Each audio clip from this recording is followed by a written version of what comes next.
Odisha plus खबर ही कैबल्य बजार गायत्री शक्तिपीठ ठारे बासंतिक नवरात्र महोत्सव अनुष्ठित। ढेंकानाल सहरस्थ कैबल्य बजार ठारे थिबा गायत्री शक्तिपीठ रे बासंतिक नवरात्र आरंभ हो जाइछि। आसंता एप्रिल 6 तारिख पर्यंत अनुष्ठित होई संपूर्ण हेबो। एथिपाई प्रत्येक दिन विभिन्न रीतिनीतिर सहित पूजा पाठ अनुष्ठित हेउछि। ढेंकानालରୁ बलराम साहू रिपोर्ट ओडिशा प्लस।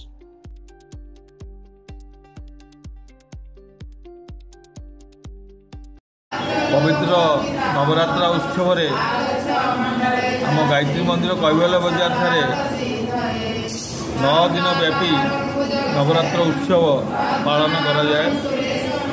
एथिरे गायत्री परिवार समस्त सदस्य सकाल 8:30 घंटिकार आसती एवं होमयज्ञ सहित यज्ञ करती। आमर परंपरा अनुजाई गायत्री मंदिर प्रतिष्ठा दिन ये नवरात्र 2टा नवरात्र आम उत्सव पालन करा जाए एवं रामनवमी दिन पूर्णाहुति करा जाए। से दिन माँ प्रसाद भोग हुए, सबुदिन भोग हुए, से दिन भंडारा हो माँ पूर्णाहुति करा जाए।